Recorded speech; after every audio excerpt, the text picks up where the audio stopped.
క్రీస్తు ప్రభునందు ప్రియ సహోదరి సహోదరులారా, మనము సామాన్య కాలంలో 33వ ఆదివారంలో ఉన్నాం. దైవార్చన క్యాలెండర్లో మనము చివరి వారాల్లోనికి వచ్చేసాం. మనం ఈ చివరి ఆదివారాలు ముగిసిన తర్వాత మనం మరలా నూతనమైనటువంటి దైవార్చన క్రొత్త సంవత్సరంలో అడుగు పెడతాం. ఆగమన కాలంతో మనం ఈ క్రొత్త సంవత్సరంలో అడుగు పెడతాం. ఆగమన కాలం మనకి అత్యంత సమీపమున ఉంది కాబట్టి ఈ దైవార్చన క్యాలెండర్లో చివరి ఆదివారాలలో మనం ప్రభు యొక్క రాకడను గూర్చి, తుది తీర్పు గురించి మనం మాట్లాడుకుంటూ ఉండగా ఈనాటి దివ్య గ్రంథ పఠనాలు మనకి అంది వస్తూ ఉన్నాయి. మొదటి పఠనము ప్రవక్త అయిన మలాకీ గ్రంథము 4వ అధ్యాయము 1-2 వచనాలు. సువిశేషం లూకా శుభవార్త 21వ అధ్యాయము 5వ వచనం నుంచి 19వ వచనం వరకు మనం దేవుని వాక్యాన్ని ఆలకించాం. మలాకీ అనగా నా సందేశకుడు అని అర్థం. యావే సందేశాన్ని అందించువాడు అని భావం. మలాకీ దేవుని సందేశాన్ని యోధ ప్రజలకు అందించాడు. క్రీస్తు పూర్వం 450 పరిసర ప్రాంతాలలో యోధ ప్రజలను, యెరూషలేము వాసులను ఉద్దేశించి మలాకీ ప్రవక్త ఈ ప్రవచనాలను చెప్పాడు. బబిలోనియా ప్రవాసాన్ని ముగించుకొని తిరిగి వచ్చినటువంటి యూదులను దేవుని వైపు మరలమని ప్రోత్సహిస్తూ, మీరు దేవుడు ఎంత కరుణ కృప మీ మీద కుమ్మరించినప్పటికీ ఆ కరుణకు తగ్గట్లుగా, ఆ ప్రేమకు తగ్గట్లుగా మీరు జీవించడం లేదు. ఆయన మిమ్మలను బబిలోనియా ప్రవాసం నుంచి విడిపించి ఎంతో కృపా కారుణ్యాలు ప్రదర్శించి మిమ్మలను మీ సొంత దేశమైనటువంటి యోధాకు తీసుకొని వచ్చాడు. అయితే మీరు ఈ యెరూషలేములో దేవుని స్తుతిస్తూ దేవుని వాక్యానుగుణంగా జీవించడం మానేసి మీ ఇష్టారాజ్యంగా జీవిస్తూ దేవుణ్ణి అశ్రద్ధ చేస్తూ ఉన్నారు. ఇది సమంజసం కాదు. ఇదిగో మీరు గుర్తుంచుకోండి, దేవుని తీర్పుతో కూడిన రోజులు రాబోతూ ఉన్నాయి. ఆ తుది తీర్పునందు దేవుని యందు భయభక్తులు కలిగి విశ్వాసంతో జీవించిన వారేమో బహుమానాన్ని పొందుతారు. దేవుని అశ్రద్ధ చేస్తూ ఆయన కారుణ్యాన్ని, కృపను లెక్క చేయకుండా ఇష్టారాజ్యంగా జీవిస్తున్న దుర్మార్గులు ఆయన శిక్షకు గురి అవుతారు అని చెప్పి ప్రభువు మలాకీ ద్వారా తెలియచేయడాన్ని మనం ఈనాటి మొదటి పట్టణంలో ఆలకిస్తూ ఉన్నాం. మంచివారు బహుమానం పొందడం, దుష్టులు శిక్షించబడడం అనేటటువంటి ఈ సిద్ధాంతాన్ని థియరీ ఆఫ్ రెట్రిబ్యూషన్ అని పిలుస్తాం. అయితే ఈ సిద్ధాంతాన్ని అనేక సందర్భాలలో పూర్వ నిబంధనపు ప్రవక్తలు ఎంతోమంది చెప్పినా ఈనాడు మలాకి ప్రత్యేకంగా చెబుతున్నది ఏంటంటే, ఇదిగో ఆ తుది తీర్పు రోజులు, దుర్మార్గులను శిక్షించే రోజులు, సన్మార్గులకు బహుమానాన్ని అందించే రోజులు అతి సమీపమున ఉన్నవని చెప్పి మలాకి ఈనాడు ఆ యెరూషలేము వాసులను, యోధ ప్రజలను ఉద్దేశించి మాట్లాడడాన్ని మనం చూస్తూ ఉన్నాం. దేవుడు దుర్మార్గులకు ఆరని అగ్ని వలె ఉన్నటువంటి ఆ అగ్నిగుండంలోనికి త్రోసివేస్తాడు. వారు అక్కడ ఊడిదైపోతారు, ఆడాపొడా కానకుండా పోతారు. వాళ్ళు సర్వ వినాశనాన్ని కొని తెచ్చుకున్న వాళ్ళు అవుతారు.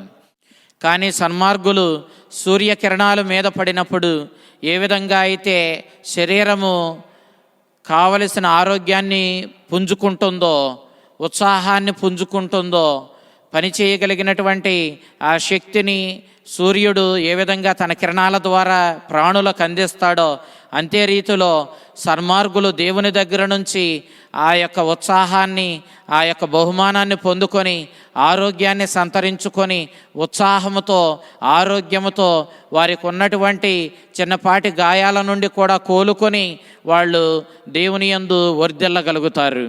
కాబట్టి ఇక్కడ మనం చూసినప్పుడు అత్యంత ఉధృతమైనటువంటి అగ్నితో పడి బూడిదైపోయిన వారు, అదే అగ్నిగోళం వలె మండుచున్న సూర్యుని దగ్గర నుంచి వస్తున్న సూర్యకిరణాలను పొంది ఆరోగ్యాన్ని పొందిన వారిని చూసినప్పుడు ఒకడు దుర్మార్గుడై బూడిదైపోయాడు, ఒకడు సన్మార్గుడై ఇదిగో ఆ సూర్యుని కిరణాల వల్ల ఆరోగ్యాన్ని పొందుకున్నాడు.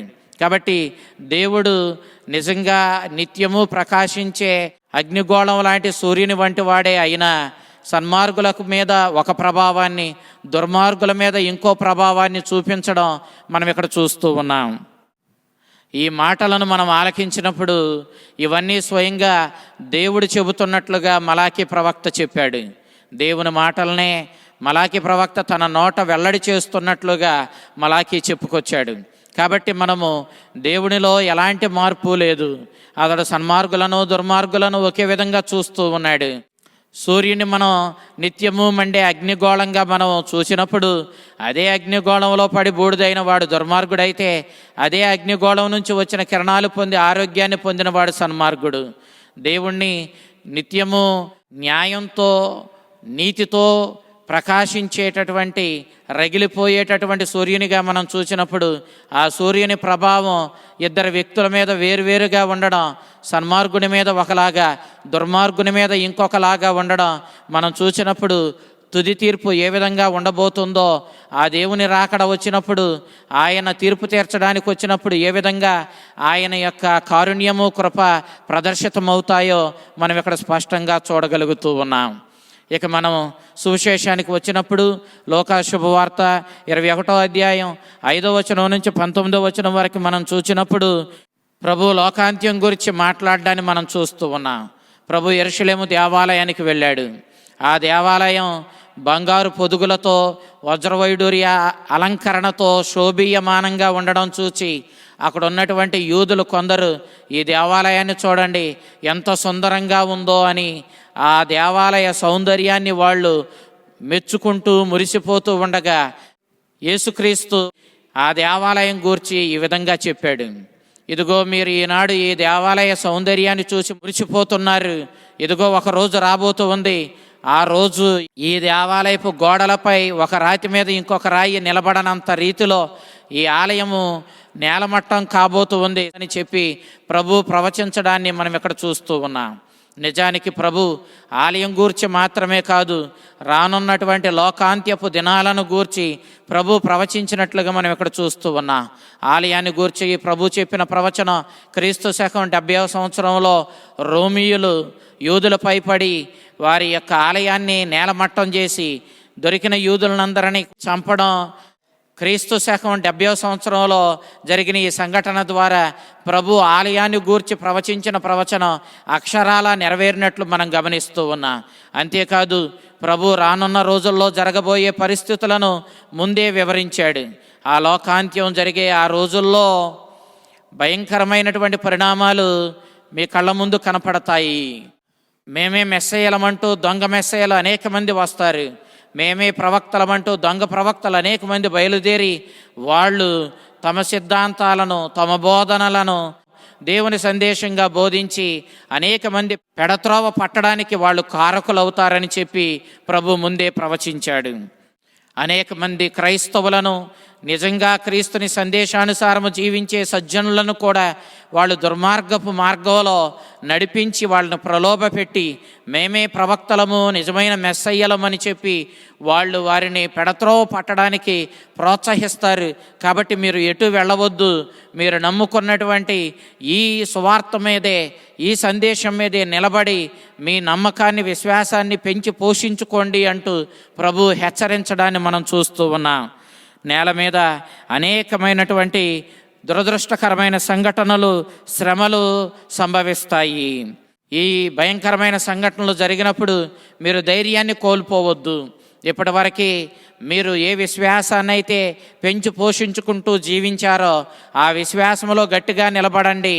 ధైర్యంతో ఆ ప్రభు రాకడ వచ్చినప్పుడు ఆయన వైపు తల ఎత్తి చూడండి. ఎందుకంటే ఆ ప్రభు వచ్చేది మిమ్మల్ని తీర్పు తీర్చడానికే. అయితే సన్మార్గులకు భయపడవలసిన పరిస్థితులు ఏర్పడవు, దుర్మార్గులే భయపడవలసినటువంటి పరిస్థితులు ఏర్పడతాయి. ఎందుకంటే సన్మార్గుడు తాను ఇప్పటివరకే నిలబెట్టుకున్నటువంటి ఈ విశ్వాసాన్ని బట్టి నమ్మకాన్ని బట్టి దేవుడిచ్చే బహుమానమే పొందుతాడు తప్ప ఆ తీర్పు రోజుల్లో ఆ అంత్యగతులు జరిగే సమయంలో అతడు కోల్పోయేది ఏమీ ఉండదు. కాబట్టి నీవు విశ్వాసాన్ని నిలబెట్టుకొని సన్మార్గుడివై జీవించి నీవు దేవుని వాక్యానుగుణంగా బ్రతికి దేవునిపై నమ్మకాన్ని, విశ్వాసాన్ని పెంచి పోషించుకొని జీవించు. తద్వారా నీ చుట్టూ ఎలాంటి భయంకరమైన పరిస్థితులు జరిగినా ఆ రెండవ రాకడలో మేఘారూరుడై దేవదూతల సమేతంగా ప్రభు వచ్చినప్పుడు అతడు నీకు బహుమానాన్ని ఇస్తాడు. కాబట్టి అది నీకు గొప్ప దీవెనకరమైన రోజు. నీ విశ్వాసాన్ని నిలబెట్టుకున్నందుకు బహుమానాన్ని పొందే రోజు. కాబట్టి నీవు అధైర్యపడవలసింది ఏమీ లేదని ప్రభువు సన్మార్గమైన మార్గంలో నివసించే వారిని ప్రోత్సహిస్తూ తన మాటలు చెప్పడాన్ని మనం చూస్తూ ఉన్నాం. మరి ఎవరు భయపడాలి అనంటే దుర్మార్గులు భయపడాలి. దేవుని వాక్యాన్ని అలక్ష్యం చేసిన వాళ్ళు, ఈ లోకాన్ని దేవుడిగా భావించి ధనమే దైవం అన్నట్టు జీవించిన వాళ్ళు, దేవుని అశ్రద్ధ చేసిన వాళ్ళు భయపడాలి. ఇదిగో నా పేరు మీద మీరు అనేక శ్రమలు ఎదుర్కోవలసి వస్తుంది. నా పేరు మీద జీవించినందుకు, నన్ను అనుసరిస్తున్నందుకు మీ కుటుంబంలోనే, మీ బంధువుల్లోనే అనేక మంది మిమ్మలను హింసిస్తారు, నిందిస్తారు. అయినప్పటికీ మీరు నా మీద నమ్మకంతో, విశ్వాసంతో, నా వాక్యానుగుణంగా మీ విశ్వాసాన్ని పెంచి పోషించుకుంటూ జీవించండి. తప్పకుండా మీరు బహుమానాన్ని పొందుతారు. కడవరకు కష్టాలైనా సహించి నిలబడ్డవాడే బహుమానాన్ని పొందుతాడని ప్రభు ఈనాడు అంత్యకాలంలో రాబోయే పరిస్థితులను ముందే వెల్లడి చేయడాన్ని మనం చూస్తూ ఉన్నాం.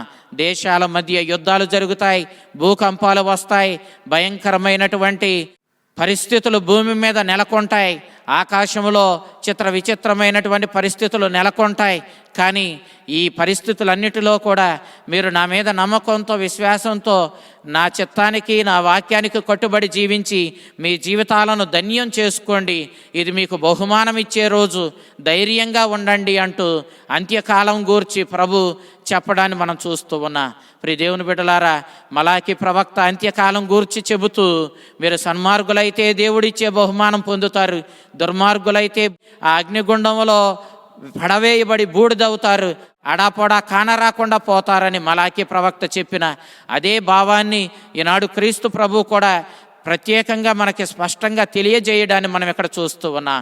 కాబట్టి ప్రియ దేవుని బిడ్డలారా, మనం సన్మార్గులమై, దేవుని చిత్తానికి బద్ధులమై, దేవుని వాక్యానుగుణంగా జీవించి మన జీవితాన్ని దేవుడిచ్చే బహుమానానికి సంసిద్ధపరుచుకోవాలని, ఆయన తీర్పు తీర్చడానికి వచ్చినప్పుడు ఆయన ఇచ్చే బహుమానం పొందగలిగిన వ్యక్తులుగా, ధైర్యంగా తల ఎత్తి చూడగలిగిన వ్యక్తులుగా మనం ఉండాలని నేటి దివ్య గ్రంథ పఠనాలు ఈ దైవార్చన క్యాలెండర్ చివరి ఆదివారాలలో మనకు బోధిస్తూ ఉన్నాయి.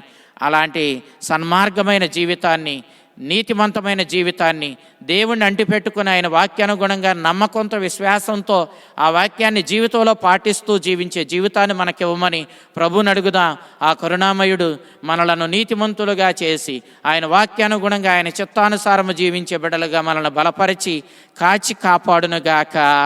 ఆమేన్.